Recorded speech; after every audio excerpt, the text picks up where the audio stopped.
कृष्णा कृष्णा हरे हरे, हरे राम राम राम हरे हरे। हरे कृष्णा। आप सभी भक्तों का हार्दिक स्वागत है आज की श्रीमद् भागवतम की इस कक्षा में। स्वागतम सुस्वागतम। और हम चर्चा कर रहे हैं श्रीमद् भागवत तृतीय स्कंद और अध्याय 28 हम प्रारंभ करेंगे। 2-3 श्लोक 27वें अध्याय के रहते हैं, तो इनको हम पढ़ते हैं जल्दी से। रिकैप करते हैं हमने कल क्या पढ़ा था। कल हम इसी विषय में पढ़ रहे थे कि बता रहे थे कपिल भगवान प्रकृति के ज्ञान के विषय में।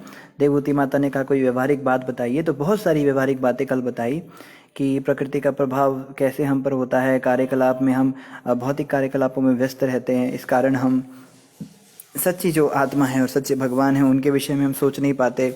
हमारी चेतना स्वप्न के समान, जैसे स्वप्न के अंदर हम बड़ा कुछ देखते हैं कि हम ऐसे हैं वैसे हैं, इसी प्रकार से स्वरूप सिद्ध व्यक्ति सारे शुभ और अशुभ कर्मों को इस संसार में एक सपने के समान देखता है।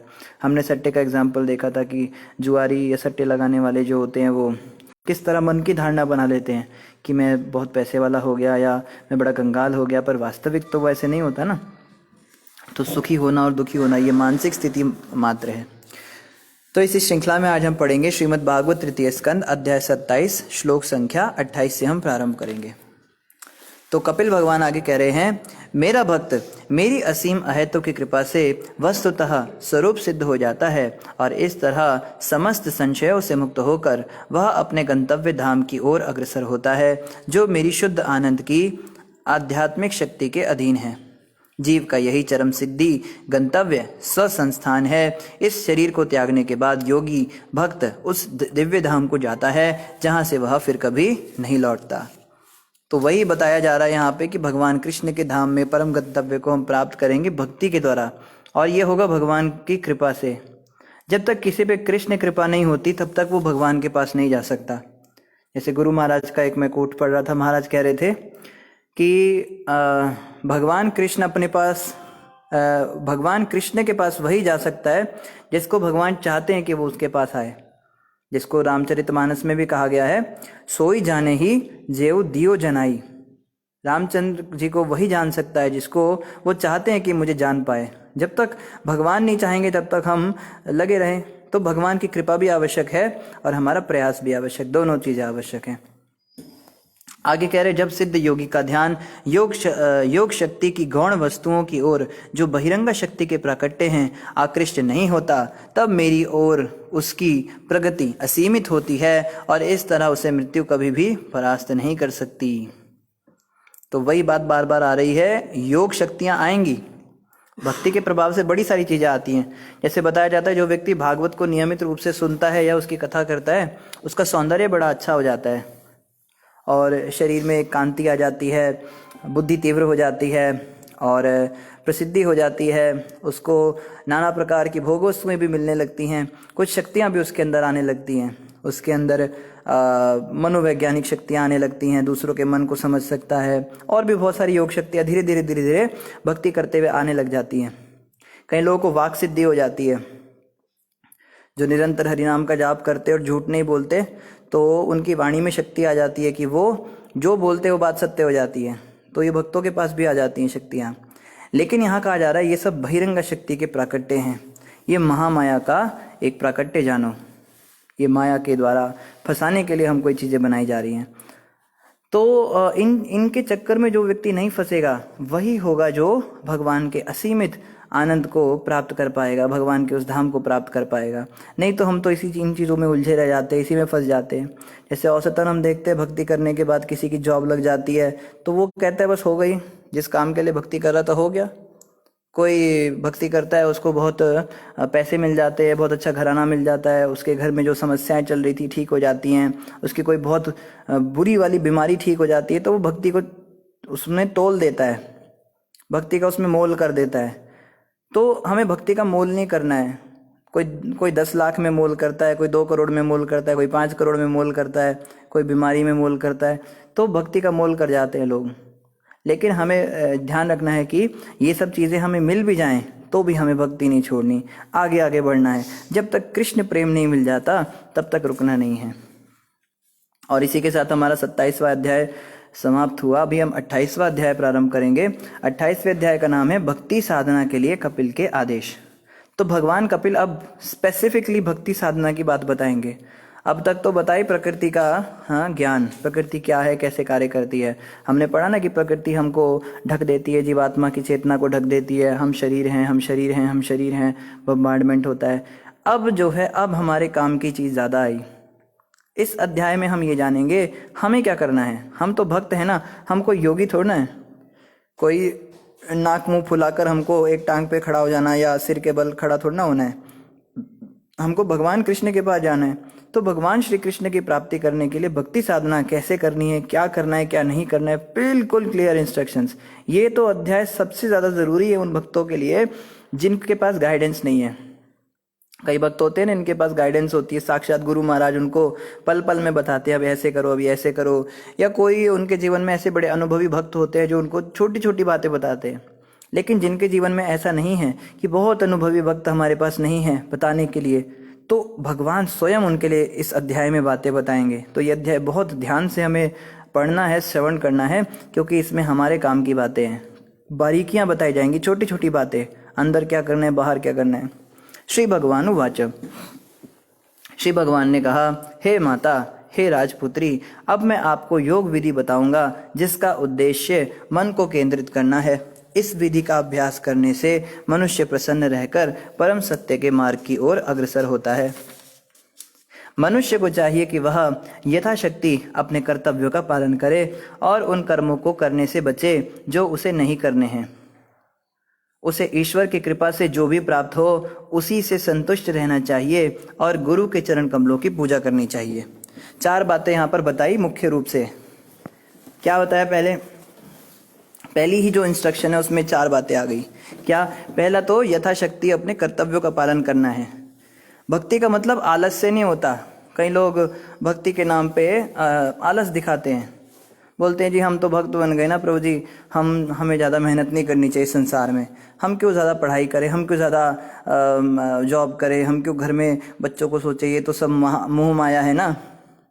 तो उसको हम बहाना मारते हैं, भक्ति का बहाना देकर अपने कर्मों से बचते, कर्तव्यों से बचते हैं। तो ये नहीं करना है, कर्तव्यों का निर्वाह करना है। जब तक हम गृहस्थ जीवन में हैं हमें घर की सारी जिम्मेदारियों को बहुत अच्छे से निभाना है। श्रील भक्ति विनोद ठाकुर महाराज तो शुद्ध भक्त थे ना, लेकिन वो कोर्ट में नौकरी करते थे।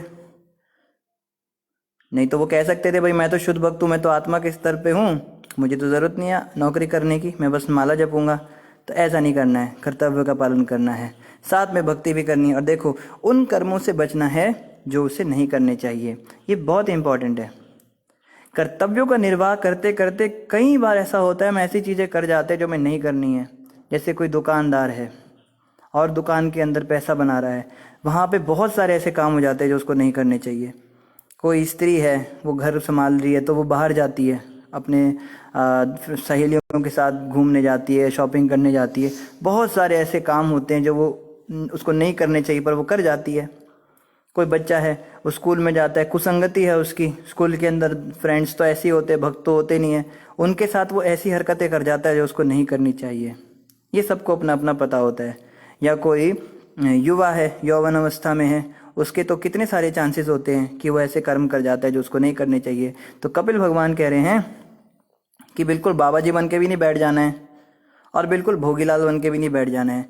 एक बैलेंस हमको बनाना पड़ेगा, कर्तव्यों को भी पालन करना है और वो काम भी नहीं करने जो नहीं करने वाले हैं।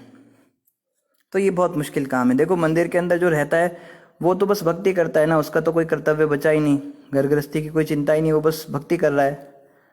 और जो व्यक्ति संसारिक है वो व्यक्ति क्या, वो भक्ति बिल्कुल भी नहीं कर रहा है, वो पाप कर्म किए जा रहा है। कर्तव्यों का निर्वाह तो कर रहा है लेकिन पाप भी साथ में चल रहे हैं।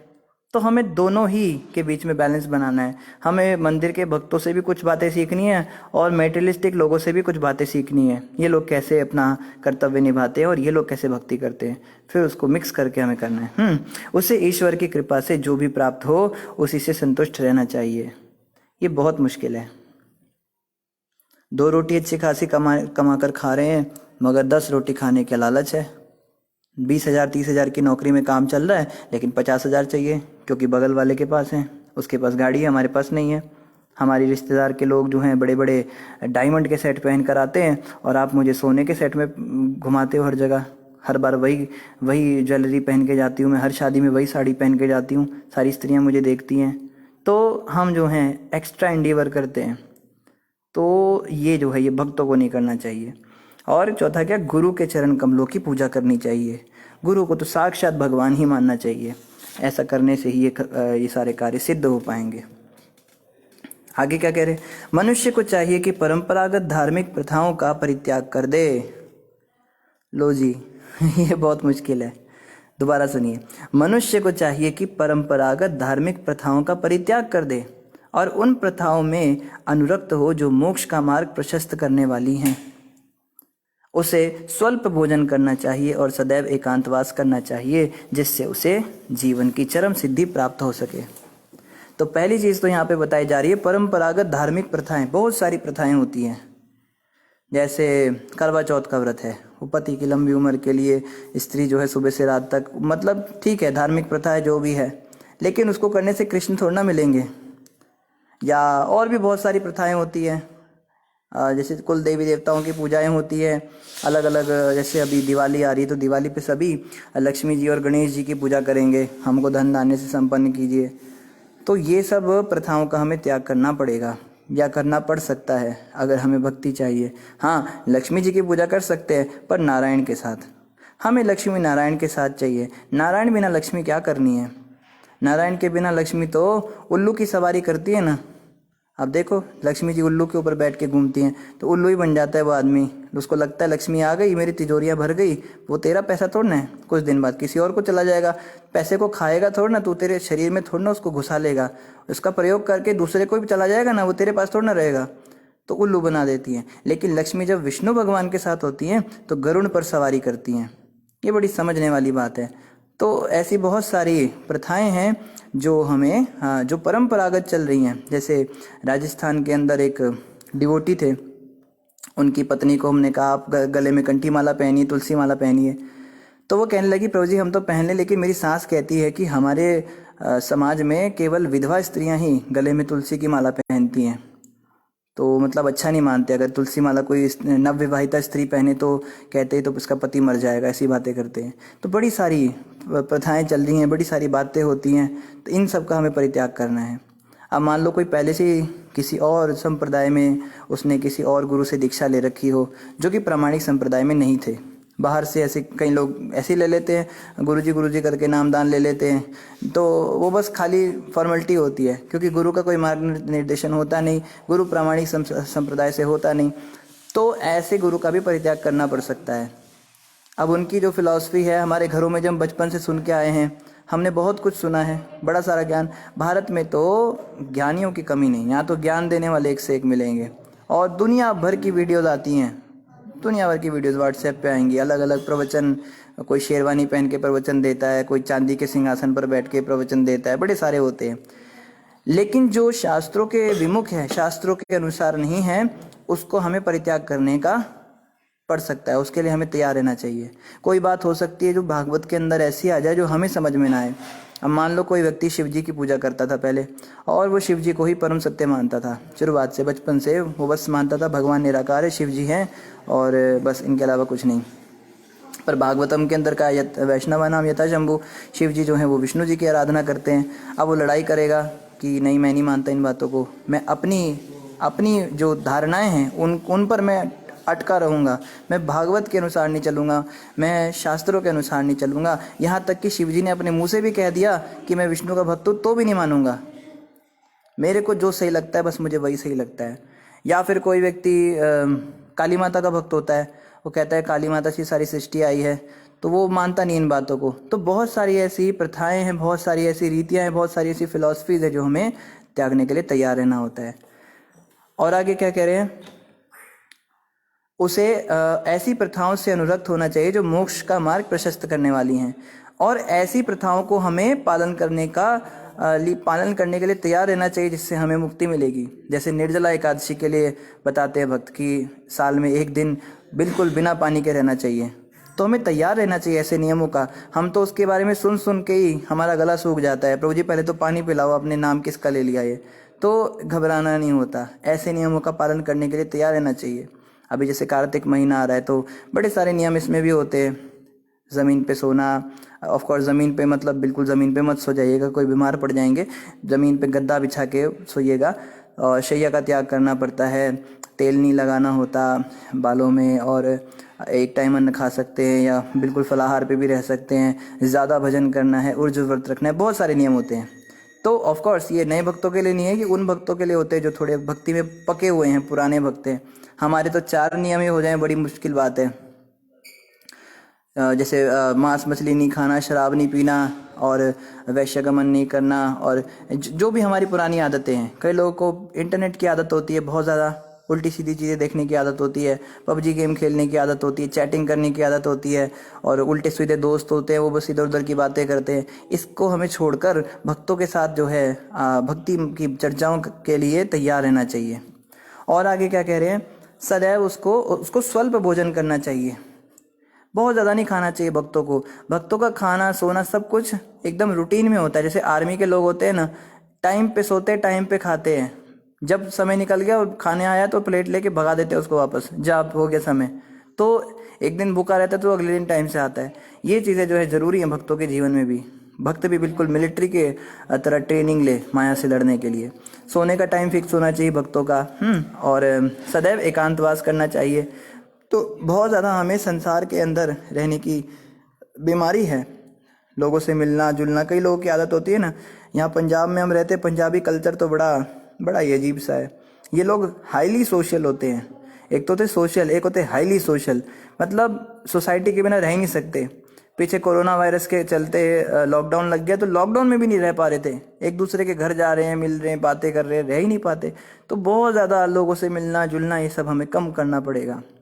सांसारिक लोगों से, भक्तों से मिल सकते हैं, भक्तों के पास जा सकते हैं, मंदिर में जा सकते हैं भगवान के पास, है ना, और उसे जीवन की चरम सिद्धि को वह प्राप्त कर पाएगा ऐसा करने से। तो बहुत ही प्रैक्टिकल बात है। देखो एक एक श्लोक बहुत ज़्यादा हमारे लिए वो है, पॉइंट नोट करने लायक बातें हैं। ये हमें डायरी में एकदम नोट कर लेनी चाहिए सब बातें, जो जो हमें लगता है कि हमारे लिए व्यवहारिक है, ये हम कर सकते हैं, उसको हमें नोट कर लेना है। आगे कह रहे मनुष्य को चाहिए कि अहिंसा तथा सत्य का आचरण करे। अहिंसा का मतलब होता है किसी जीव की हिंसा नहीं करनी। तो जो नॉनवेज खाने वाले लोग हैं वो अहिंसा कैसे खुद को कह सकते हैं कि हम अहिंसक हैं। जैसे पीछे एक हथनी थी, उस हथनी को किसी ने वो खिला दिया था, तरबूज खिला दिया था, उसके अंदर बम रख दिया था, तो वो हथनी की मृत्यु हो गई। उसके पेट में एक बच्चा भी था, वो भी मर गया। दुनिया भर के पोस्ट आ रहे हैं फेसबुक पे, लोग कैंडल जला रहे हैं, क्या क्या कर रहे हैं, और घर में जाके मुर्गे मरोड़ रहे हैं। अब आप बताओ, एक तरफ तो तुम कह रहे हो उसको मार दिया, जिस मुर्गे को तुम मार के खा रहे हो, क्या वो क्या नाचते नाचते उस पर चढ़ा होगा, तुम्हारे तवे पे चढ़ा होगा? उसको भी तो जान से मारा गया होगा ना। तो एक तरफ दोगली बातें होती हैं, ये नहीं करना। हमको अहिंसा करनी चाहिए, भक्तों को अहिंसक होना चाहिए। एक चींटी को भी ना मारूं, एक मच्छर एक कॉकरोच को भी ना मारूं बिना कारण के, क्यों मारूं किसी को, है ना। भक्तों को ऐसा सोचना चाहिए।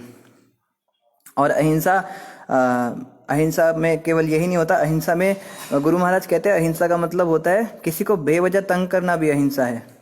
कोई आराम से बैठा है, उसको जाके ऐसा शब्द बोल देते हैं, वो तिलमिला जाता है, उसका एकदम दिन ही खराब हो जाता है, मूड ऑफ कर देते हैं उसका। किसी जानवर को सताते हैं, कुत्ते को पत्थर मारते हैं, बिल्लियों को डंडा मारते हैं, अगर परेशान नहीं कर रहे तो अकारण, सेल्फ डिफेंस में कर रहे हैं तो अलग बात है।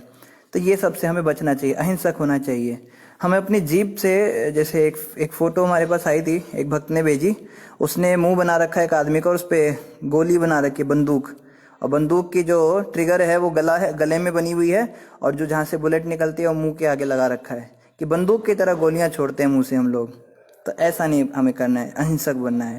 तो तथा सत्य का आचरण करे।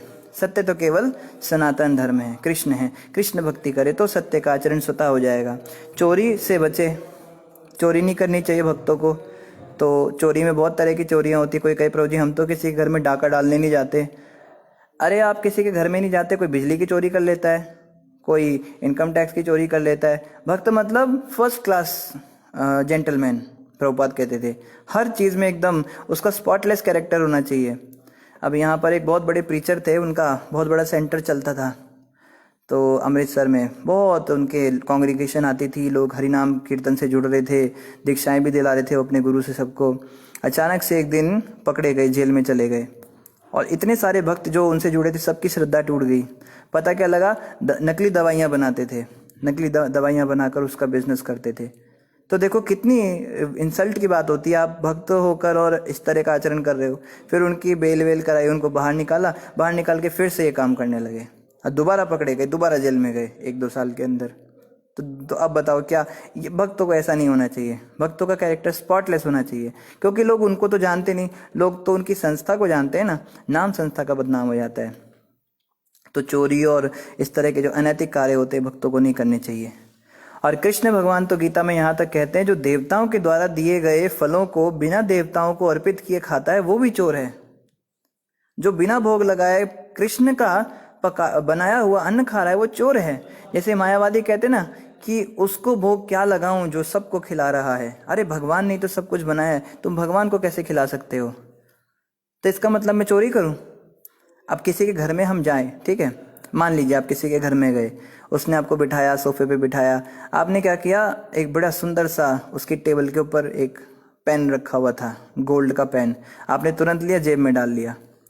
उधर से देखा उसके टेबल के ऊपर एक घड़ी रखी थी, बड़ी अच्छी लगी आपको, आपने तुरंत ली, हाथ में पहन ली, हर चीज़ आपने उसकी ले ली। उसने गिलास में पानी सर्व किया, गिलास बड़ा सुंदर लगा, गिलास भी आपने थैले में डाल लिया और आप चलते बने, तो क्या कहा जाएगा आपको?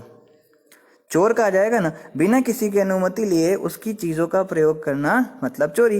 कृष्ण भगवान गीता में कहते हैं, पिता से जगतो माता दाता पिता माँ, इस पूरे संसार का पिता मैं हूँ, ये सारी संपत्ति मेरी है। भोक्ताराम यज्ञ तपसाम सर्वलोक महेश्वरम, सर्वलोक महेश्वरम मतलब 14 लोकों के अंदर जितनी संपत्ति सब मेरी है। तुम कहते हो ये घर तुम्हारे बाप का है, ये घर मेरा है, ये मंदिर तुम्हारे गुरुजी का है, ये मेरा है, ये जगह तुम्हारी है, ये मेरी है, ये बच्चे तुम्हारे, सब कुछ मेरा है। कृष्ण कहते हैं गीता में सब कुछ मेरा है। लेकिन फिर आगे कृष्ण ये भी कहते हैं, निश्चित रूप से मेरा है, पर मैं तुम्हें भोग करने देता हूँ इसका, मैंने तुम्हें परमिशन दी है, तुम इसको यूज कर सकते हो, लेकिन परमिशन तो ले ले भाई। तो बिल्कुल ही मुझे भूल गया, सुबह से लेकर रात तक तू खा भी रहा है, पी भी रहा है, सब कुछ कर रहा है, परमिशन भी नहीं लेता मुझसे। तो ऐसे लोगों के लिए क्या कहा जाएगा? चोरी कहा जाएगा। तो चोरी करने वाले को यहाँ कह रहे वो भक्त नहीं बन सकता। अभी जैसे कई लोग पूछते हैं, क्या ये सनातन धर्म में ड्रामा है, ढोंग डांग है, इतना आरती की थाली सजाओ, आग लगाओ, उसमें वो दिए जलाओ और ये करो और घंटी बजाओ, रोली और पता नहीं क्या क्या होता है। प्रभु जी हमारा तो दिमाग खराब हो गया, ये क्या गोल गोल गोल गोल घुमाते हो तुम भगवान के आगे? अरे पूजा का मतलब होता है मन से प्रार्थना करो, दुआ करो, इबादत करो या अरदास करो। ये क्या घुमा रहे हो, घंटी बजा रहे हो? एक तो इतनी महान माता है, क्या उसका नाम आपको बताएं, उसके बड़े प्रवचन आते हैं आजकल तो बेचारी थोड़ी चुप हो गई, पहले बहुत प्रवचन आते थे वो परमात्मा वाली। तो वो कहती है कि घंटी क्यों बजाते हैं मंदिर में, मुझे समझ नहीं आता है घंटी क्यों बजाते हैं। अगर आपके मंदिर में घंटी बजाने से लोग डिस्टर्ब हो रहे हैं, आपके पड़ोसी डिस्टर्ब हो रहे हैं, तो आपको नहीं बजाना चाहिए। भगवान बहरे थोड़ा ना है, घंटी क्यों बजाते हैं? अरे भैया तेरे को पता नहीं है घंटी क्यों बजाते, तो चुप रहे ना, तो शास्त्रों को पढ़। शास्त्रों को पढ़ते नहीं और बड़ी बड़ी बातें करेंगे। तो देखो सुबह हम क्यों आरती करते हैं, अर्चना हम क्यों करते हैं, भगवान का पूजा क्यों करते हैं? जब हम दीप जलाते हैं भगवान के आगे तो वो पहली अग्नि होती है, और क्योंकि हमें दिन भर अग्नि यूज करनी है, हम अग्नि में खाना बनाएंगे, अग्नि से चाहे सिगरेट फूकेंगे, कुछ भी करेंगे, अग्नि से बहुत सारे काम होते हैं, हाथ सेकेंगे सर्दियों में, तो हम कहते हैं अग्नि प्रभु की है। ठीक है, कृष्ण ने कहा मेरा है, तो कृष्ण से परमिशन लेने के लिए हम सबसे पहली अग्नि कृष्ण को दिखाते हैं कि कृष्ण आपको हम पहली अग्नि ऑफर करते हैं, इसलिए सुबह उठ के दिया जलाया जाता है। और भी बहुत सारे कारण होते हैं। घंटी क्यों बजाते हैं? साउंड का रिप्रेजेंटेशन घंटी करती है। ध्वनि जो भगवान ने दी है, कानों को सुनने की शक्ति भगवान ने दी है, पहली ध्वनि भगवान को सुनाएंगे। शंखनाद करते हैं, शंख से भगवान को ध्वनि सुनाते हैं। और पुष्प भगवान को ऑफर करते हैं, पुष्प धरती के सिंबॉलिक होते हैं, धरती से जो कुछ भी उगाए प्रभु की कृपा से उगाए, इस धरती से उगने वाले पुष्प सबसे पहले सुबह सुबह भगवान को अर्पित करते हैं। और पुष्प जो है हृदय के समान होते हैं। Offer your heart to Krishna, अपना हृदय भगवान को देना है।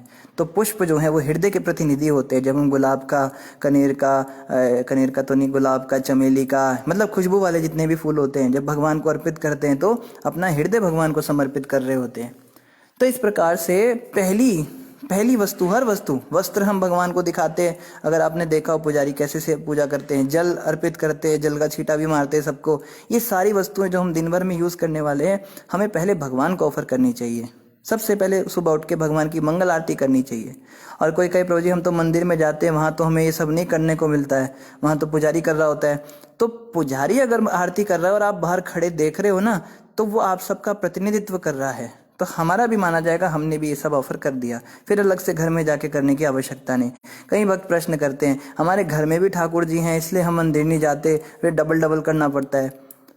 तो एक प्रभु जी हमारे सीनियर वो बता रहे थे कि अगर हम मंदिर में आके मंगल आरती कर रहे हैं भगवान की, तो हमें घर में जाकर अलग से मंगल आरती नहीं करनी पड़ेगी, बस हम बेसिक भगवान को उठा के और भोग लगा सकते हैं सीधा भी।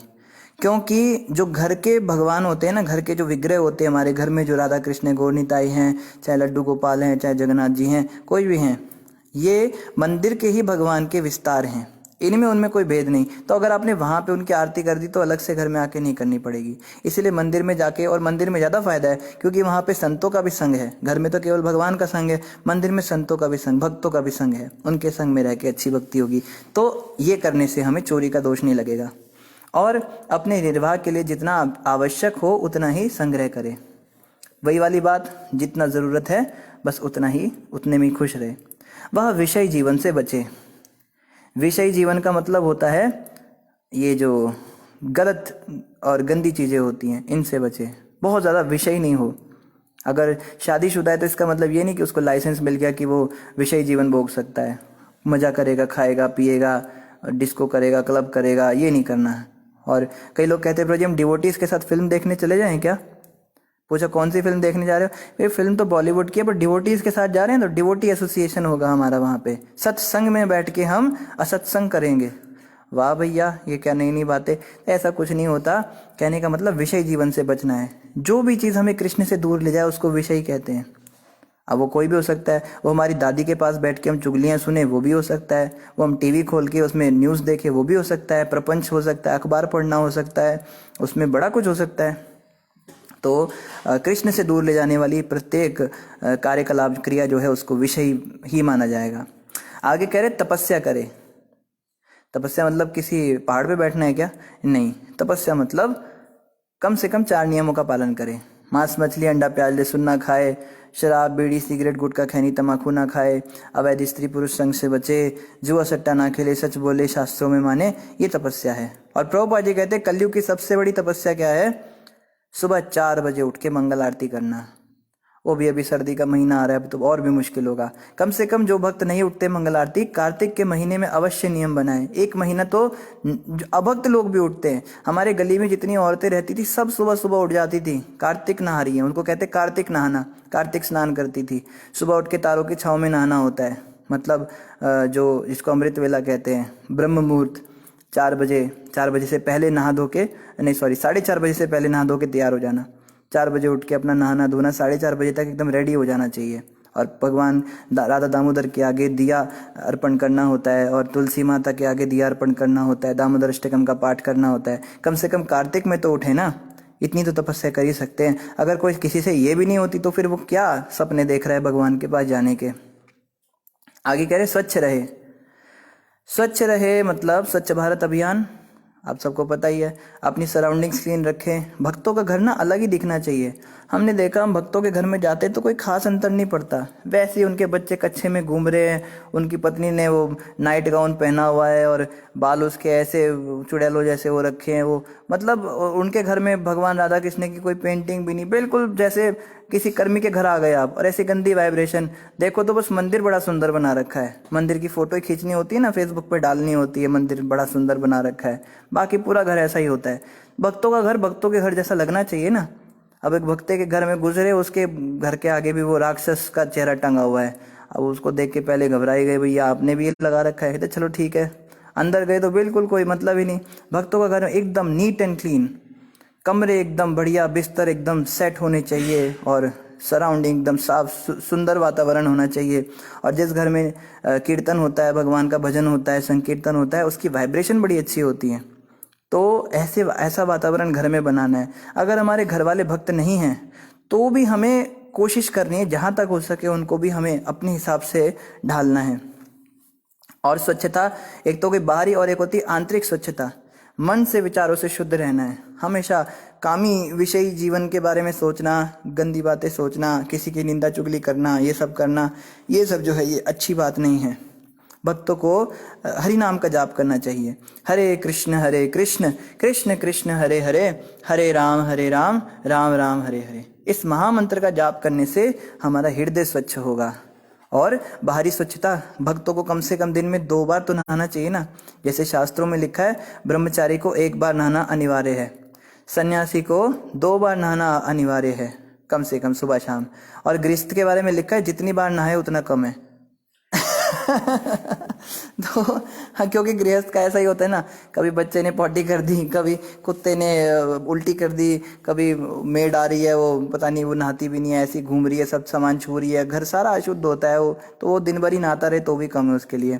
तो स्नान करना चाहिए, कम से कम दिन में 2 बार स्नान करना चाहिए, सुबह और शाम को।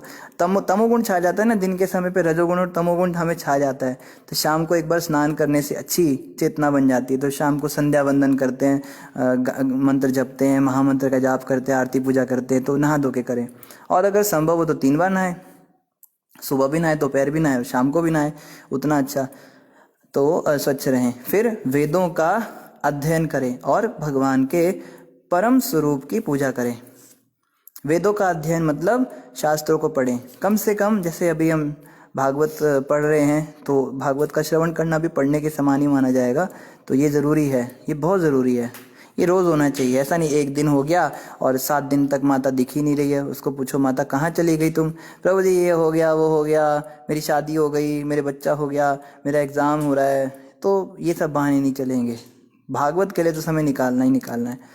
गीता पढ़ सकते हैं, भागवत पढ़ सकते हैं, कुछ भी पढ़ें, और भगवान के परम स्वरूप की पूजा करें। भगवान की पूजा बहुत ज़रूरी है। जो गृहस्थ है ना, जो घर में रहने वाले लोग हैं, उनके लिए भगवान की पूजा करना इतना ज़रूरी है जितना ब्रश करना। ब्रश नहीं करेंगे तो दांत सड़ जाएंगे ना, क्योंकि खाना तो छोड़ेंगे नहीं। इसी प्रकार से भगवान की पूजा अगर नहीं करेंगे तो जो है शरीर अशुद्ध रहेगा, हमारा शारीरिक रूप से अशुद्धि रहती है। जो घर में रहने वाले होते हैं उनको पता होता है, बड़े सारे ऐसे काम करने पड़ते हैं जो नहीं करने चाहिए, या करने का मन भी नहीं करता, मजबूरी में करने पड़ते हैं, या प्रवृत्तिवश हमसे हो जाते हैं। तो गृहस्थ को बहुत ज़रूरी है डीटी वर्शिप करना, उसको सीखना चाहिए। और ऐसा नहीं अपने मन मर्जी से वो एक ही आरती घुमा रहा है, वो काली माता को भी दिखा रहा है, वो कृष्ण भगवान को भी दिखा रहा है, और वही दुर्गा जी को भी, और गणेश जी, सरस्वती, साईं बाबा, जितने मैक्सिमम कवर कर सके। जब तक पूरा आरती बुझ नहीं जाता तब तक लास्ट तक कवर करने की कोशिश करता है। पता नहीं कौन कौन सी स्तुतियाँ गा रहा है, कौन कौन से तिलक लगा रहा है, सब कुछ पूछ पूछ के करना चाहिए। इस कलयुग के अंदर ज्ञान देने वाले बहुत मिलेंगे, कोई कुछ बताएगा, कोई कुछ बताएगा, कोई करेगा ये भी करा करो, कोई कहेगा वो भी करा करो, पर हमें भागवत के अनुसार और भक्तों के अनुसार जानना है। तो प्रभुपाद जी ने क्या बताया? प्रभुपाद जी ने कहा है अपने घर का मंदिर इस प्रकार से होना चाहिए हमारा कि राधा कृष्ण भगवान या गौर निताई या जगन्नाथ भगवान या विष्णु भगवान और जितने भी विष्णु भगवान के अवतार हैं, ठीक है, उनको हमें सबसे ऊपर रखना है। सीढ़ी वाला ऑल्टर होना चाहिए, हमारे घर का मंदिर सीढ़ी जैसा होना चाहिए। सीढ़ियाँ होती हैं ना, आप ईंट लगा सकते हो, या अगर आपके पास अच्छे पैसे वैसे हैं तो थोड़ा लकड़ी से अच्छा बनवा सकते हो, सुंदर सा ऑल्टर बनवाओ भगवान का। आप देख सकते हो भक्त लोग फोटोज़ डालते रहते हैं अपने अपने घरों की। तो सीढ़ियाँ होनी चाहिए, सबसे ऊपर भगवान विष्णु और उनके जितने अवतार है, फोटो हो चाहे विग्रह रूप हो। फिर दूसरी सीढ़ी है, उस पर आप देवी देवताओं को स्थापित कर सकते हो, अगर आपके घर में है, नहीं है तो ज़रूरत भी नहीं है उनकी। या आप पंचतत्व और नरसिंह भगवान को रख सकते हैं वहाँ पे। और सबसे नीचे आचार्यों को रखना चाहिए, प्रभुपाद जी, षट गोस्वामी, गुरु परंपरा, ये सब इस्कॉन मंदिर में किसी भी केंद्र में मिल जाएंगे आपको, नहीं तो खुद भी आप लेमिनेशन करा सकते हो, इंटरनेट पे फ़ोटोज़ मिल जाती हैं। इस तरह से हमारा घर बहुत ज़्यादा ना वो भीड़ भड़ाका नहीं होना चाहिए। अब 33 करोड़ देवी देवताओं में कितने तुम पूज लोगे बताओ? कृष्ण भगवान गीता में कहते हैं, जड़ को पानी दो तो सारे पत्तों में पानी चला जाता है, जो मेरी पूजा करता है वो सारे देवी देवताओं को तुष्ट कर देता है। तो कृष्ण कहते हैं, मन बना भव मद भक्तो मध्याजी माम नमस्कुरु, मुझे नमस्कार करो, मेरी पूजा करो, मेरे भक्त बनो, मेरी आज्ञा का पालन करो, इस प्रकार तुम मुझे प्राप्त करोगे। तो ये नहीं सोचना चाहिए, डरना नहीं चाहिए। जब हमें किसी भक्त ने बताया इस प्रकार से, तो हमारे घर में भी वही हाल था जैसे हर हिंदुओं के घर में होता ही है। सब थे, बहुत सारे, जितने हो सकती थी, एक के पीछे एक तस्वीर भी होती थी, कई बार दिखते भी नहीं थे तो इनको हटा हटा के पूजा करनी पड़ती थी, पहले इनकी करी फिर पीछे वाले की करी, ऐसा भी करना पड़ता था। तो उन्होंने जब बताया तो हमने बड़ा डरते डरते एक पोटली बनाई, उसमें शंकर जी को पहले प्रणाम किया, देवी माता को प्रणाम किया और बालाजी को प्रणाम किया, और जितने भी थे, सरस्वती जी थी, बहुत सारे थे, सबको प्रणाम करके पोटली बांधी और किसी पेड़ के नीचे रखकर आ गए। लेकिन उसके बाद हमने देखा, अब देखो पाप लगा होता तो हमको भक्ति में आगे नहीं बढ़ना चाहिए था ना। उसके बाद बड़ा मन रिलैक्स हुआ, फिर केवल कृष्ण दिख रहे हैं ना, अब पूरी तरह से उन पे फोकस है, बस कृष्ण को प्रसन्न करना है। हाँ, कुछ ऐसे परिवार में फेस्टिवल आते थे जिनमें अलग अलग देवी देवताओं की जरूरत पड़ती थी। मेरी माँ कुछ व्रत वगैरह करती थी, मेरे पिताजी थोड़ा बहुत करते थे, ज़्यादा तो नहीं करते थे, हल्का फुल्का कुछ होता था। तो हम यही बोलते थे भाई कृष्ण में सब हैं, गीता का वही श्लोक दिखा देते थे, देखो कृष्ण भगवान ने विराट रूप दिखाया, इसमें सब कुछ है। तो आप गीता पे अगर मानते हो, गीता पे विश्वास करते हो, तो आप इस प्रकार से सोचो। और अगर आप कहते हो कि नहीं हम नहीं मानते, तो इसका मतलब गीता का खंडन कर रहे हो। तो यही समझ के हमें अच्छे से साफ सफाई के साथ, अपना मंदिर साफ सुथरा होना चाहिए। घर में मंदिर ऐसी जगह होती है जहाँ सबसे ज़्यादा धूल जमी होती है, केवल जन्माष्टमी हम उसको साफ करते हैं, दिवाली सफाई होती है बस। ठाकुर जी के ऊपर धूल जमी होती है इतनी मोटी लेयर, और जन्माष्टमी पे फोटो डालते हैं हमने ठाकुर जी का श्रृंगार किया। अब उनको क्या पता कि साल में एक ही बार होता है ये दुर्लभ श्रृंगार। कृष्ण भगवान भी कहते होंगे आज आ गया मेरा वो दिन, जो बड़ी खुशनसीबी की बात है, आज मैं नहाऊंगा, आज जो है टूथब्रश से मेरे ऊपर की कालस हटाई जाएगी। तो ऐसा नहीं होना चाहिए, अच्छे से साफ सफाई, नीट एंड क्लीन रखना है। भगवान की ड्रेसेस चेंज करनी चाहिए, अगर विग्रह हैं तो कम से कम हफ्ते में एक बार भगवान की ड्रेसिंग होनी ही चाहिए। संडे को समय होता है, संडे को भगवान के वस्त्र बदलने चाहिए, उनको नहलाना चाहिए। अगर अष्टधातु के भगवान हैं, मार्बल के हैं, तो उनको स्नान भी करा सकते हैं। नहीं तो साफ सफाई, नीट एंड क्लीन होना चाहिए। तो ये चीज़ें बहुत ज़रूरी हैं।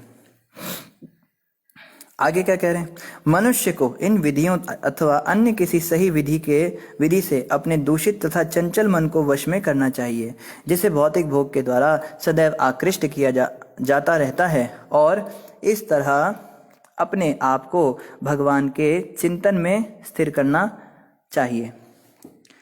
तो ये सब क्यों कर रहे हैं हम? ये सब हम इसलिए कर रहे हैं ताकि हमारे मन में भगवान का चिंतन हो सके। श्रवणम कीर्तनम विष्णु स्मरणम, तो जब हम श्रवण और कीर्तन करते हैं तब स्मरण होना शुरू होता है।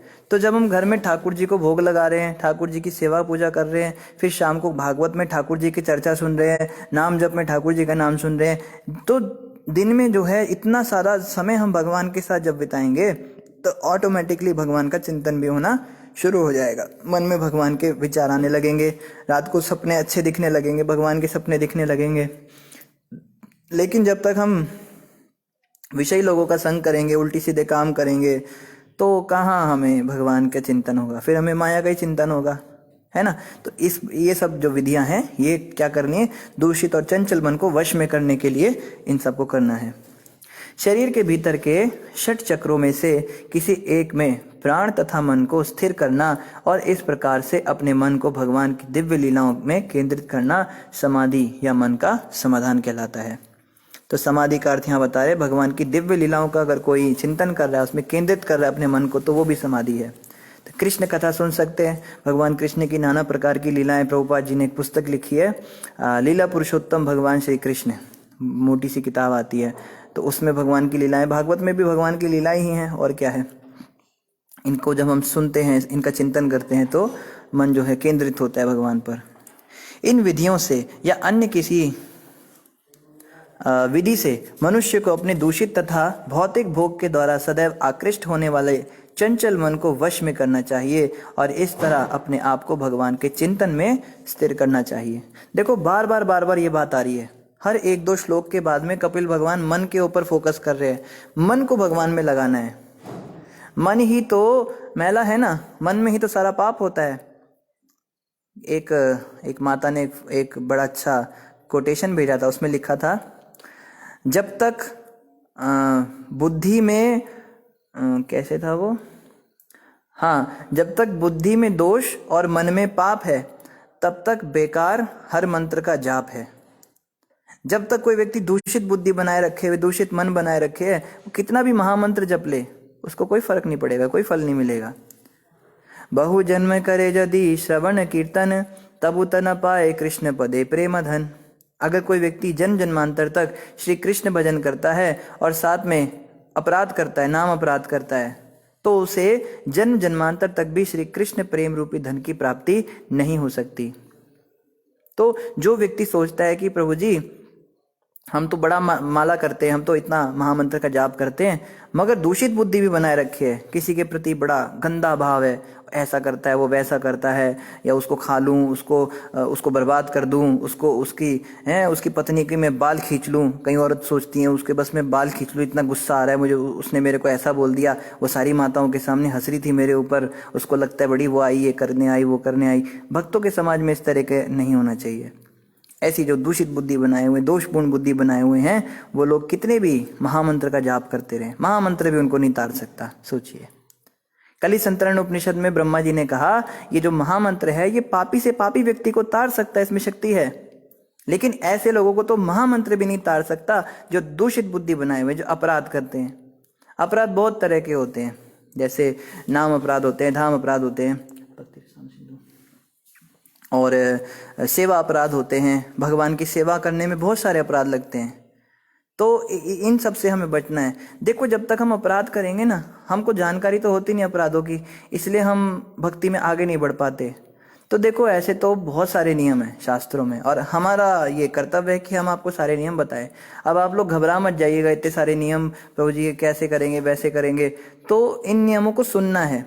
कम से कम इतना दिमाग में रखना है कि हम बहुत ज़्यादा परफेक्ट नहीं है। कई लोग सोचते हैं हम तो बहुत परफेक्ट है, हमारे घर में तो इतनी पूजा होती है प्रभु जी, हमारे घर में हमारी पत्नी तो बस मीरा का ही अवतार है, सुबह से लेकर रात तक बस पूजा ही करती रहती है। तो इतना हम अपने आप को महान क्यों समझते हैं?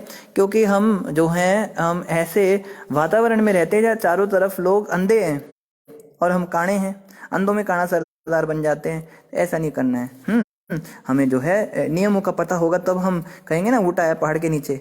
तो एक ग्रंथ है, उसका नाम है श्री भक्ति रसामृत सिंधु, और उस भक्ति रसामृत सिंधु को लिखने वाले श्री रूप गोस्वामी प्रभुपाद, उन्होंने उसमें बहुत सारे नियम बताए हैं जो ज़रूरी हैं। मतलब सारे नियम तो उन्होंने भी नहीं बताए, तो जो लोग घर में मंदिर रखते हैं, भगवान की पूजा अर्चना करते हैं, उनको इन नियमों का बड़ा ध्यान रखना पड़ता है। तो ये नियम भी हम आपको इसमें से कुछ कुछ बताएंगे मेन। आगे कह रहे हैं, अपने मन तथा आसनों को वश में करने के बाद मनुष्य को चाहिए कि किसी एकांत तथा पवित्र स्थान में अपना आसन बिछा दे, उस पर शरीर को सीधा रखते हुए सुखपूर्वक आसीन होकर श्वास नियंत्रण प्राणायाम का अभ्यास करे। तो अगर हम लोग भक्ति करना चाहते हैं, भगवान से मिलना चाहते हैं, और उसके लिए हम प्राणायाम वगैरह कर रहे हैं, तो ये अलाउड है। कई भक्त इतने कट्टरपंथी होते हैं, कोई अगर थोड़ा सा भी प्राणायाम कर रहा है, कोई सांस खींच रहा है, बाहर कर रहा है, कोई वो कर रहा है, क्या कहते हैं उसको, कपाल भारती कर रहा है, कोई अनुलोम विलोम कर रहा है, तो वो सीधा ही उसको कहने लगते हैं, अरे ये सब करने से भगवान नहीं मिलते। पर अगर वो ये सब इसलिए कर रहा है कि शरीर स्वस्थ रहे उसका, और भगवान की भक्ति और अच्छे से हो, सेवा और अच्छे से हो, भगवान की पूजा अच्छे से हो, जप में नींद ना आए, कम से कम माला जपते हुए नींद तो ना आए ना, इसके लिए प्राणायाम का अभ्यास कर रहा है, तो इसमें कोई समस्या नहीं, ऐसा कर सकते हैं।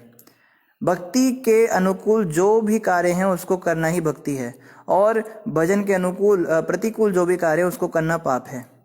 अगर किसी देवता की पूजा करने से हम कृष्ण की भक्ति से अलग हो रहे हैं, तो हमारे लिए उस देवता की पूजा करना ही पाप है।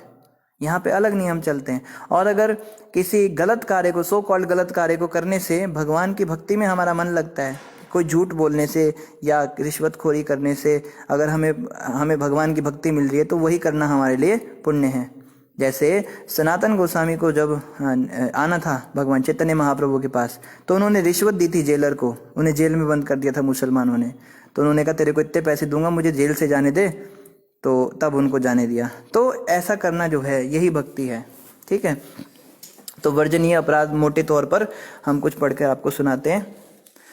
अर्चा विग्रह का मतलब होता है भगवान की मूर्ति, भगवान के विग्रह जिनकी भी हम सेवा कर रहे हैं, स्वरूप। अगर हमारे मंदिर में, तो मतलब इनका बिल्कुल पालन होना ही चाहिए, कम से कम मंदिर में जाकर हमें इन चीज़ों का ध्यान रखना है। घर में भी करे तो बहुत अच्छा, पर घर में इतना नहीं हो पाता, कोई बात नहीं, मंदिर में हमें ध्यान रखना है। जैसे मोटर कार या पालकी पर सवार होकर या जूता पहनकर भगवान के मंदिर में प्रविष्ट होना, भगवान की प्रसन्नता के लिए जन्माष्टमी तथा रथ यात्रा जैसे उत्सवों को मनाने में चूकना, अर्चा विग्रह के समक्ष नतमस्तक होने पर आनाकानी करना, भोजन के बाद हाथ तथा पैर धोए बिना भगवान की पूजा के लिए मंदिर में प्रवेश करना, दूषित अवस्था में मंदिर में प्रवेश करना। वैदिक शास्त्रों के अनुसार यदि किसी परिवार में कोई मर जाता है तो सारा परिवार कुछ समय के लिए अशुद्ध हो जाता है। एक हाथ से नमस्कार नहीं करना चाहिए। श्री कृष्ण के समक्ष परिक्रमा नहीं करनी चाहिए। कई लोग भगवान के आगे गोल गोल घूम जाते हैं ना, हो गई परिक्रमा, पूरे संसार की परिक्रमा हो गई, तो गोल गोल नहीं घूमना भगवान के आगे, भगवान के चारों तरफ घूमना है। मंदिर की परिक्रमा करने का नियम यह है कि अर्चा विग्रह के दाहिने हाथ से परिक्रमा प्रारंभ करके मंदिर के बाहर बाहर प्रतिदिन कम से कम 3 परिक्रमाएं की जाती हैं। अर्चा विग्रह के समक्ष अपने पांव नहीं फैलाने चाहिए। अपने हाथों से टखने, कोहनी या घुटने पकड़कर अर्चा विग्रह के समक्ष नहीं बैठना चाहिए। कृष्ण के अर्चा विग्रह के समक्ष लेटना नहीं चाहिए। लेटना मतलब सीधे लेटना, दंडवत लेट सकते हैं। जैसे कई माताएं होती हैं ना, उस वो आश्रम में कई ठहरती हैं तो वहीं पे अपना बिस्तरी जो अपना बैग होता है, बैग सिर के नीचे लगा के भगवान के आगे लेट जाती हैं, तो भगवान के आगे नहीं लेटना चाहिए। अर्चा विग्रह के समक्ष प्रसाद ग्रहण नहीं करना चाहिए। अर्चा विग्रह के समक्ष झूठ नहीं बोलना चाहिए। अर्चा विग्रह के समक्ष ऊंची आवाज में नहीं बोलना चाहिए। अर्चा विग्रह के समक्ष अन्यों से बातें नहीं करनी चाहिए। अर्चा विग्रह के समक्ष रोना या चिल्लाना नहीं चाहिए। अर्चा विग्रह के समक्ष लड़ना झगड़ना नहीं चाहिए। अर्चा विग्रह के समक्ष किसी को डांटना नहीं चाहिए। किसी भिखारी को भिक्षा नहीं देनी चाहिए। अन्यों से बहुत कटु वचन नहीं बोलना चाहिए। रोएदार कंबल नहीं ओढ़ना चाहिए। किसी अन्य की स्तुति या बड़ाई भी नहीं करनी चाहिए। किसी को गाली नहीं बकनी चाहिए। अपान वायु का त्याग नहीं करना चाहिए और अपने साधनों के अनुसार अर्चा विग्रह की पूजा करने में चूकना नहीं चाहिए। इसके अलावा और भी कुछ है नियम। कृष्ण को पहले अर्पित किए बिना कोई भी भोजन पदार्थ नहीं खाना चाहिए। ऋतु के अनुसार कृष्ण को ताजे फल तथा अन्न अर्पित करने से चूकना नहीं चाहिए। भोजन बन जाने के बाद जब तक उसे भगवान को अर्पित ना किया जाए तब तक उसे किसी को नहीं देना चाहिए। अर्चा विग्रह की ओर पीठ करके नहीं बैठना चाहिए। गुरु को चुपके से नमस्कार नहीं करना चाहिए, अर्थात नमस्कार करते समय उच्च स्वर से गुरु की स्तुति करनी चाहिए। गुरु के समक्ष उनकी कुछ प्रशंसा करना नहीं भूलना चाहिए। गुरु के समक्ष अपनी बड़ाई नहीं करनी चाहिए। अर्चा विग्रह के समक्ष देवताओं का उपहास नहीं करना चाहिए। यहाँ 32 अपराधों की सूची है। इसके अलावा और भी अपराधों का वर्णन वराह पुराण में है, वो इस प्रकार हैं। अंधेरे कमरे में अर्चा विग्रह को नहीं छूना चाहिए। अर्चा विग्रह के पूजन के विधि विधानों का कड़ाई से पालन करना चाहिए। कुछ ना कुछ ध्वनि किए बिना देव मंदिर में प्रवेश नहीं करना चाहिए। तो ये वो घंटी वाली जो माता थी ना, उसको जाके बताओ कि भक्ति रसामृत सिंधु में लिखा है आवाज किए बिना मंदिर में नहीं घुसना चाहिए। कुछ तो ध्वनि करनी चाहिए। आप क्लैपिंग कर सकते हो, दरवाजे को नॉक कर सकते हो, या फिर घंटी है तो घंटी बजाओ। कुत्तों का या निम्न पशुओं द्वारा देखा गया भोजन पदार्थ अर्चा विग्रह को नहीं चढ़ाना चाहिए। तो कई बार कुत्ते जैसे होते हैं ना, ये लोग जो हम मिठाइयों की दुकान से कुछ मिठाई का डब्बा खरीद के और सीधा भगवान को भेंट कर देते हैं, ये नहीं करना चाहिए, क्योंकि उन दुकानों पे मिठाई खुली पड़ी रहती है। वो मिठाई ऐसे होती है जैसे जो खराब स्त्रियां होती हैं, उनको सभी गलत नज़र से देखते हैं।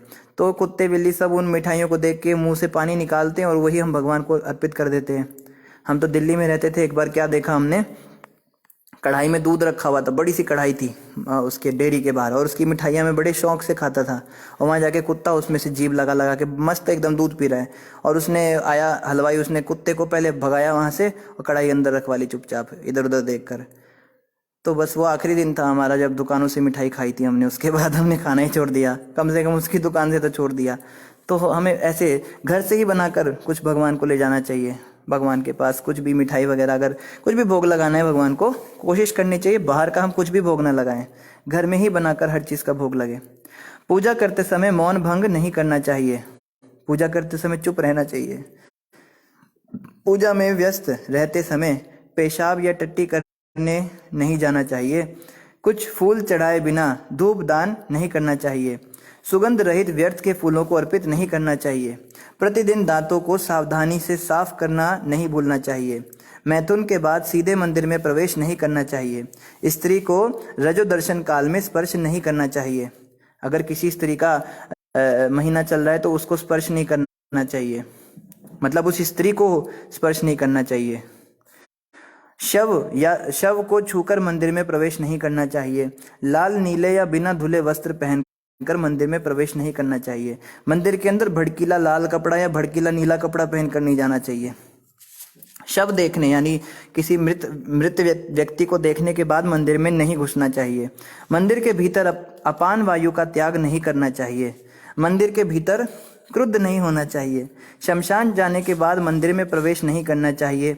अर्चा विग्रह के समक्ष डकार नहीं लेनी चाहिए। अतएव जब तक भोजन पूरी तरह ना पच जाए तब तक मंदिर में प्रवेश ना करें तो अच्छा है। गांजा नहीं पीना चाहिए।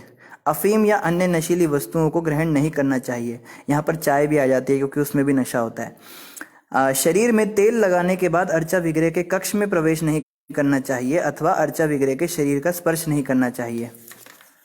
भगवान की श्रेष्ठता बतलाने वाले शास्त्रों के प्रति अनादर नहीं करना चाहिए।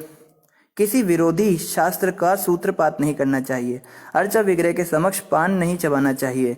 गंदे पात्र में रखे फूल को नहीं चढ़ाना चाहिए। बिना आसन के फर्श पर बैठकर भगवान की पूजा नहीं करनी चाहिए, अपितु आसन या गलीचे पर बैठना ही चाहिए। पूरी तरह स्नान किए बिना अर्चा विग्रह का स्पर्श नहीं करना चाहिए। अपने मस्तक पर 3 रेखाओं वाला तिलक नहीं लगाना चाहिए। जो महादेव के भक्त होते हैं ना, वैसा तिलक वैष्णवों को नहीं लगाना चाहिए। हाथ तथा पैर धोए बिना मंदिर में प्रवेश नहीं करना चाहिए। तो हाथ तो सभी धोने की फैसिलिटी रखते हैं ना, हाथ धोते पैर भी धो के जाना चाहिए।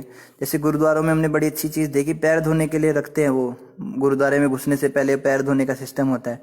तो मंदिरों में भी हमें पैर धो के ही जाना चाहिए अंदर जब हम जूते उतारते हैं।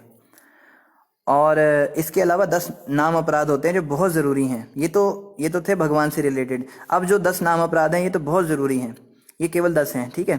जिन भक्तों ने भगवान नाम के प्रचार हेतु अपना जीवन अर्पित कर दिया है उनकी निंदा नहीं करनी चाहिए। शिव या ब्रह्मा जैसे देवताओं के नामों को भगवान विष्णु के नाम के समान या स्वतंत्र मानना अपराध है। जैसे कभी कभी नास्तिक लोग यह मानते हैं कि कोई भी देवता भगवान विष्णु के समान ही है, किंतु जो भक्त वह भली भांति जानता है कि कोई भी देवता चाहे कितना ही बड़ा क्यों ना हो भगवान के बराबर या उससे स्वतंत्र नहीं हो सकता। अतएव यदि कोई सोचता है कि काली काली दुर्गा दुर्गा का जाप करो या हरे कृष्णा का जाप करो ये एक समान है, तो ऐसा करना सबसे बड़ा अपराध होगा। गुरु की आज्ञा का उल्लंघन करना अथवा गुरु को साधारण मनुष्य समझना अपराध है। वैदिक साहित्य या प्रमाणों की निंदा करना अपराध है। हरे कृष्ण के मंत्र की महिमा को काल्पनिक समझना अपराध है। भगवान नाम पर मनमानी व्याख्या करना अपराध है। भगवान नाम के बल पर पाप करना ये तो महाअपराध है। मनुष्य को यह नहीं मान लेना चाहिए कि चूंकि भगवान नाम से सारे पाप फल दूर हो जाते हैं अतएव वह पाप कर्म भी करता चले और बाद में हरे कृष्ण का जाप करके अपने पाप कर्म काट ले।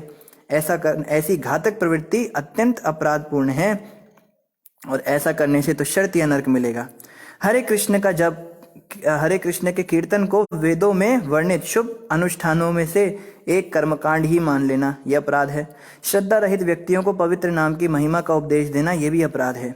इस विषय में बहुत अधिक उपदेश को समझ लेना कि ये संसार नश्वर है फिर भी इस संसार से मोह बनाए रखना यह भी अपराध है। हर व्यक्ति को चाहिए कि इन अपराधों से बचे ताकि भक्ति में आगे बढ़ सके।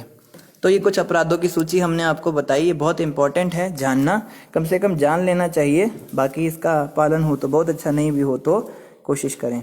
तो ये जो हैं ये मुख्य रूप से हमें इन बातों का ध्यान रखना है। और आगे यहाँ पे कहा जा रहा है कि इन विधियों से या अन्य किसी सही विधि से मनुष्य को अपने दूषित तथा भौतिक भोग के द्वारा सदैव आकृष्ट होने वाले चंचल मन को वश में करना चाहिए और इस तरह अपने आप को भगवान के चिंतन में स्थिर करना चाहिए। तो जब हम इन सब चीज़ों का पालन करेंगे, नियमों का पालन करेंगे, तो धीरे धीरे क्या होगा, भगवान में हमारा मन लगना शुरू होगा। एक कारण ये भी है हमारा मन ना लगने का, हम कहते हैं प्रभु जी हम तो बहुत कोशिश करते हैं, पता नहीं मन लगता ही नहीं है। तो अपराध हो रहे हैं ना हमसे, इनसे भी हमें बचने का प्रयास करना है। आगे कह रहे हैं अपने मन तथा आसनों को वश में करने के बाद मनुष्य को चाहिए कि किसी एकांत तथा पवित्र स्थान में अपना आसन बिछा दे, उस पर शरीर को सीधे रखते हुए सुखपूर्वक आसीन होकर श्वास नियंत्रण या प्राणायाम का अभ्यास करे। योगी को चाहिए कि प्राणवायु के मार्ग को निम्नलिखित विधि से श्वास लेकर इस प्रकार से स्वच्छ करे। पहले बहुत गहरी सांस अंदर ले,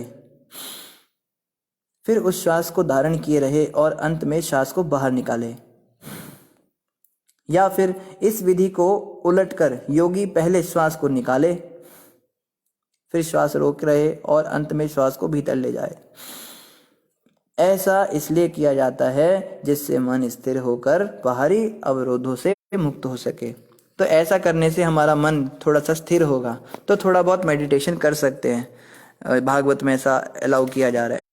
हल्का फुल्का मेडिटेशन कर सकते हैं, बैठ के थोड़ा ध्यान कर सकते हैं, थोड़ा सांस अंदर बाहर कर सकते हैं, इससे भक्ति में थोड़ा मन लगेगा। लेकिन ये नहीं सोचना कि ये करने से भगवान मिल जाएंगे। भगवान तो महामंत्र के जप से ही मिलेंगे, लेकिन उसमें ये सहायक होगा ऐसा करना, ठीक है।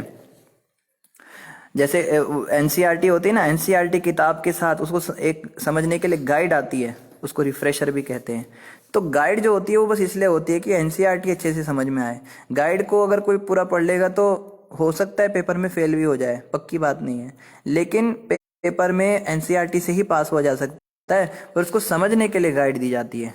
तो ये जो प्राणायाम है, योग प्रणाली है, इसका हमें फ़ायदा उठाकर भक्ति में और आगे बढ़ना है, नाम जप में रुचि लेनी है। तो ये जो है ये हमें भगवान के पास तो नहीं ले जा सकता, लेकिन भगवान के पास जाने के लिए जो चीज़ें हैं उसमें हमारी मदद कर सकता है।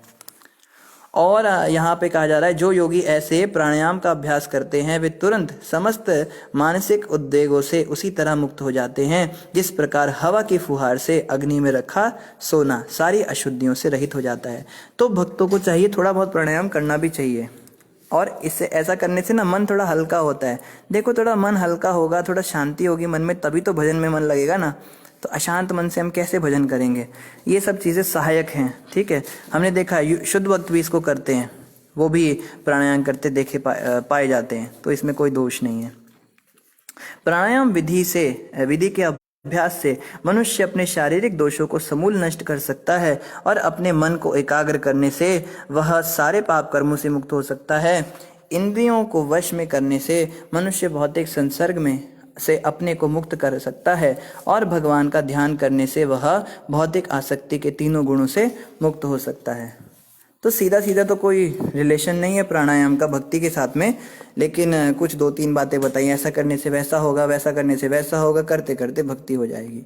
तो प्राणायाम का थोड़ा सा डीप रिलेशन भक्ति के साथ थोड़ा दूर का रिश्ता है, सीधा रिश्ता नहीं है, इसलिए हल्का फुल्का हम प्राणायाम कर सकते हैं। इन्हीं शब्दों के साथ आप सभी भक्तों का धन्यवाद। किसी भक्त का कोई प्रश्न हो तो पूछ सकते हैं। शिवांगी माता पूछ रही, हरे कृष्णा प्रभु जी, एकांतवास मतलब? माता एकांतवास का मतलब होता है नॉन डिवोटी एसोसिएशन से दूर रहना, अभक्तों से दूर रहना, यही हमारे लिए एकांतवास है। एकांतवास ये नहीं कि जंगल में चले जाएं कहीं मंगल करने, ये नहीं करना, हमें अभक्तों से दूर रहना है।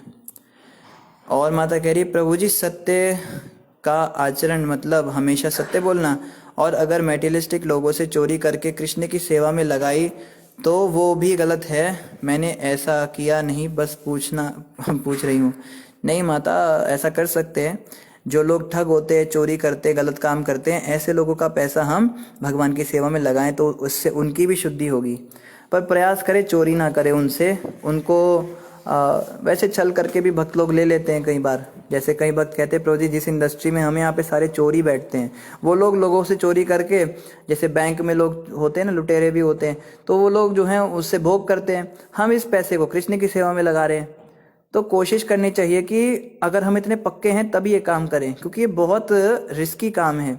ये काम वही कर सकता है जो उस पैसे से आसक्त नहीं। अब मान लो आपने किसी से 20,000 रुपये की वसूली कर ली और आपने सारे 20,000 रुपये पहले तो मंदिर में चढ़ा दिए, अगली बार फिर आपने 50,000 रुपये की वसूली करी, फिर आपने वो भी मंदिर में चढ़ा दिए। तीसरी बार जब 70,000 रुपये आपके हाथ में आए और आपको लगा कि मेरा ये काम पेंडिंग, वो काम पेंडिंग, ऐसा करती हूँ 50,000 तो भगवान को दे देती हूँ, 20,000 अपने पास रख लेती हूँ, वहीं पे पाप लग जाएगा चोरी का।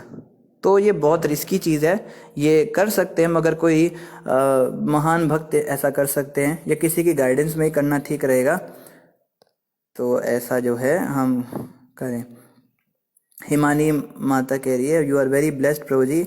बिल्कुल हिमानी जी, हम ब्लेस्ड तो हैं, आप जैसे भक्त हमें अपनी संगति प्रदान करते हैं, इससे बढ़कर और क्या हमारे लिए ब्लेसिंग हो सकती है। निधि सहदेव कह रहे, अर्चा विग्रह क्या होता है प्रभु जी? माता अर्चा विग्रह, अर्चा का मतलब होता है अर्चना। अर्चना जो पूजा पाठ करते हैं ना उसको अर्चना कहते हैं। दीप दिखाना, धूप दिखाना, गंध दिखाना। और विग्रह का मतलब होता है मूर्ति। हम ना मूर्ति नहीं कहते, कृष्ण की जो विग्रह होते हैं उसको मूर्ति नहीं कहते। मूर्ति मतलब सुभाष चंद्र की मूर्ति या गांधी की मूर्ति, नेहरू की मूर्ति। प्रभुपाद कहते हैं इनकी मूर्तियां होती है चौराहे पर और इस पे कबूतर बीट करते हैं, और जब उनकी जयंती मनानी होती है तो लोहे के ब्रश से उसको साफ करते हैं, वो उस पे माला चढ़ाते हैं, उसको वो करते हैं, फिर जैसे ही जाते हैं फिर से कबूतर उस पे बीट कर देते हैं, उसको मूर्ति कहते हैं। पर जो मंदिर में भगवान के विग्रह होते हैं उनमें तो साक्षात भगवान होते हैं ना, तो उसको मूर्ति शब्द हम कहेंगे और उसको भी मूर्ति कहेंगे। तो इसीलिए कहते हैं ना मूर्ति पूजा नहीं करनी चाहिए। हम मूर्ति पूजा करते ही नहीं, हम तो विग्रहों की पूजा करते हैं ना। तो अर्चा विग्रह कहते हैं हम भगवान की मूर्तियों को, उनको हम प्रतिमा भी नहीं कहते। प्रतिमा भी अच्छा शब्द नहीं है। सबसे अच्छा शब्द है विग्रह, श्री विग्रह या अर्चा विग्रह भी कह सकते हैं। शिवांगी माता के प्रभु जी ये सारे ऑफेंसेस जो आपने बताए अर्चा विग्रह के सामने वाले, इनका क्या रेफरेंस है? माता इनका रेफरेंस है भक्ति रसामृत सिंधु, और भक्ति रसामृत सिंधु के अंदर भी रेफरेंस दे रखा है। कुछ वराह पुराण से लिए हैं, कुछ अलग पुराणों से लिए हुए हैं। वो सारा रेफरेंस भक्ति रसामृत सिंधु ग्रंथ में दिया है। The nectar of devotion Prabhupada ji ने लिखी, आप पढ़ सकते हो। मोनिका माता कह रही है हरे कृष्णा प्रभु जी, अगर हरे कृष्ण महामंत्र का जाप करते समय रोना आए तो उस बात का क्या मतलब होता है? माता इसका यही मतलब है कि भगवान तो इतने दयालु हैं, हमारे अंदर तो कोई भाव नहीं, हम तो इस लायक ही नहीं, लेकिन भगवान इतने दयालु हैं, वो हमें आनंद दे रहे हैं। लेकिन ये आनंद जो है ये हमारी भक्ति से नहीं आ रहा है, ये भगवान की कृपा से आ रहा है, यही समझना चाहिए। और गुरु के बारे में तो ऐसा बताते हैं, गुरु के मुख में ना ये भक्ति रस जो है ऊपर तक भरा होता है, लबालब ऊपर तक भरा रहता है, और वो 24 घंटे इस आनंद में रहते हैं, उन्हें 24 घंटे आंसू आते हैं। हमें तो कभी कभी 1-2 सेकंड के लिए थोड़ा बहुत भाव आ जाता है। तो गुरुदेव के मुख से जब ओवरफ्लो हो जाता है वो भाव, तो कभी कभी उसकी बूंदें शिष्यों के मुख में टपक जाती हैं। तो दीक्षित भक्तों के जीवन में तो अगर ऐसे भाव आ रहे हैं तो यही समझना चाहिए आज गुरु महाराज का थोड़ा भाव ओवरफ्लो हो गया, तभी हमको आ गया। जैसे अक्सर हम महाराज जी के प्रवचन सुनते हैं तो महाराज जी हमारे बड़े भावुक हैं, वो कई बार रोने लगते हैं, कोई कथा सुनाते हैं बड़े भावुक हो जाते हैं, कोई भजन सुनाते हैं भावुक हो जाते हैं। तो हम देखते हैं हमें भी आंसू आ जाते हैं, कई बार ऐसा होता है महाराज जी को देखते देखते आंसू आ जाते हैं। तो उस समय यही होता है कि गुरु का जो भाव है वो ओवरफ्लो हो जाता है और शिष्यों के पास आ जाता है। इससे कभी ये नहीं मानना माता कि हम बड़े महान हो गए, हमारा भजन बड़ा महान, या हम बड़े शुद्ध हैं। हम कैसे हैं वो तो हम जानते हैं ना, अपने अपने किए हुए सबसे गंदे गंदे काम हमें 24 घंटे याद रखने चाहिए। बिल्कुल आंखों के सामने वो पिक्चर चलनी चाहिए, मैंने क्या क्या कर्म किए हैं, कितने गंदे गंदे काम किए। उसको अगर हम देखते रहेंगे ना, बार बार उसका चिंतन करेंगे, तो विनम्रता बनी रहेगी हमारी भक्ति में। तो अगर हम इतने ही महान होते तो फिर बात ही क्या थी। तो ये भाव जो हैं ये उसके कारण आ रहे हैं। भगाओ कुत्ता। ठीक है जी, वैकुंठ प्रभु ने महाराज जी के प्रवचन का लिंक डाल दिया है और ग्रुप का भी लिंक डाल दिया है, तो आप सभी महाराज जी का प्रवचन भी अवश्य सुने और ग्रुप में भी अवश्य ज्वाइन कर सकते हैं। और जो भक्त लोग सुबह जप नहीं करते, कृपया करके जप में आइए सुबह 5 से 7। इसका समय थोड़ा हम बढ़ाने की सोच रहे हैं, सर्दियां आ रही हैं, कार्तिक अभी 5 दिन में शुरू होगा, तो हम 5:30 से 7:30 का समय कर देंगे, और ज़रूरत रही तो 6 से 8 का भी कर सकते हैं। लेकिन भक्तों को ज़रूरत है सुबह उठ के जप करें, भक्तों के साथ जप करो ना। फिर आप कहते हो प्रभु जी हम अकेले में हमसे जप नहीं होता, ये नहीं होता, वो नहीं होता। सारी सुविधा प्रदान कर दी, अब क्या करें बताओ? आपके मुंह में आके चम्मच से खिलाएं आपको? ये भक्त बेचारे उठते हैं, अशोक प्रभु हमारे सुबह सबको फ़ोन करते हैं, भक्त लोग फ़ोन ही नहीं उठाते। कोई तो DND लगा के सो जाता है, कोई नेट ऑफ करके सो जाता है, कोई भक्त जागने के बाद में भी इधर उधर घूमता रहता है, या किसी का इंटरनेट ऑन भी होता है तो वो कॉल को काट देता है। तो ऐसे कैसे काम चलेगा? हमें भक्ति में आगे बढ़ना है तो सुबह उठकर जप करने का तो आदत बनाना ही पड़ेगा। इतने सारे जो नियम बताए ना, इसका फ़ायदा तभी है कि जब कुछ दिखाई दे प्रैक्टिकली। तो हमारी प्रार्थना है सबसे, कल सुबह के जप में सभी प्रेजेंट होने की कोशिश करें।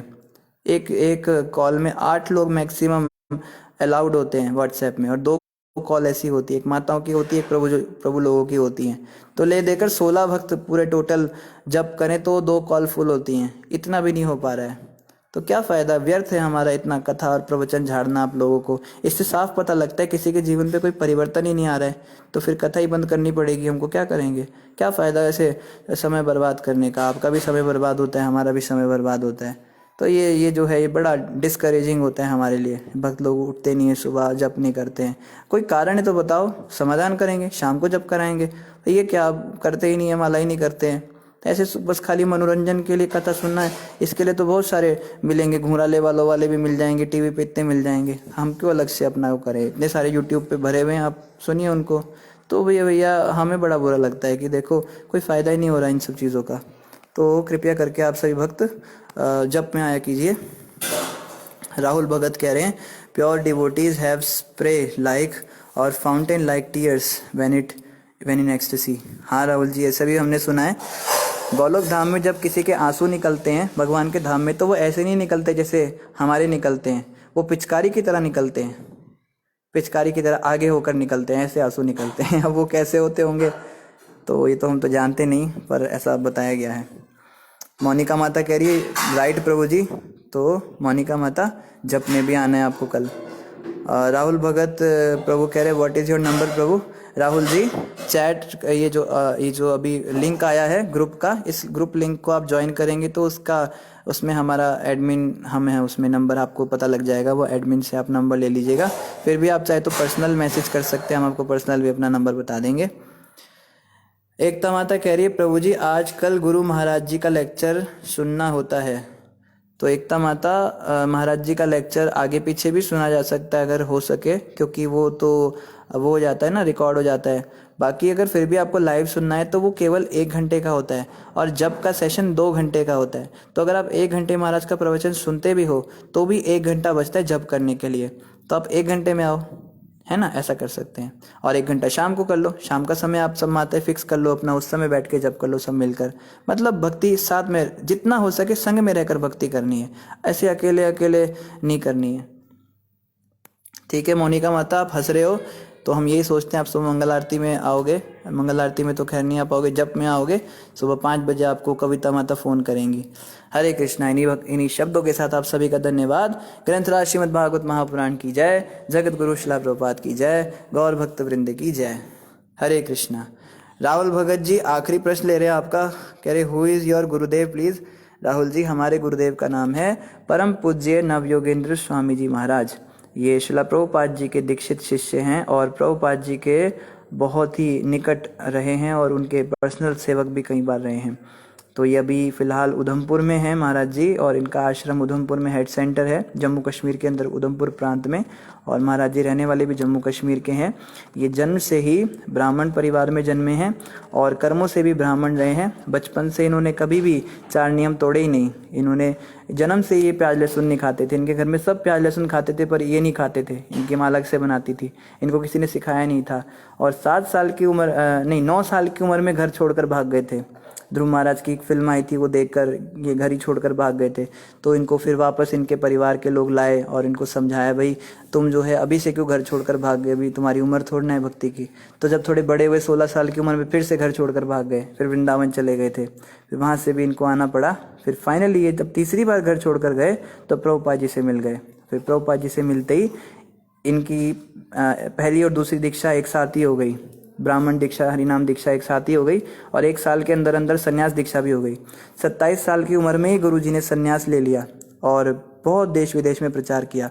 महाराज जी पंजाबी, हिंदी, डोगरी, अंग्रेज़ी, गुजराती और बंगाली और कुछ अफ्रीकन भाषाएं भी बोलना जानते हैं, और इन सभी भाषाओं में महाराज जी वैदिक सभ्यता का प्रचार करते हैं। पूरे विश्व के अंदर गुरु महाराज भ्रमण करते हैं और पता नहीं 10, 15, 20 बार इन्होंने पूरे विश्व की परिक्रमा भी लगाई है। अलग अलग देश विदेश में महाराज जी के केंद्र चल रहे हैं जहाँ पे लोग भक्ति करते हैं, और महाराज जी के शिष्य पूरे विश्व से उनको सुनते हैं। महाराज जी का प्रवचन डेली मॉर्निंग 5 बजे लाइव आता है, और उनसे अगर आप दीक्षा वगैरह लेना चाहते हैं तो उसके विषय में भी प्रोसीजर है, वो हम आपको बता देंगे। एकता माता कह रही है उसके बाद क्लास होती है। हाँ तो आप जब के बाद क्लास सुन लो माता। राहुल जी कह रहे he is really very loving, I listen to him sometimes, we are fortunate to have him. जी राहुल जी बिल्कुल, तो आप आज भी सुन सकते हैं, ये लिंक डाल दिया वैकुंठ प्रभु ने। ठीक है, ज़्यादा समय हो गया, सभी भक्तों का धन्यवाद। हरे कृष्णा।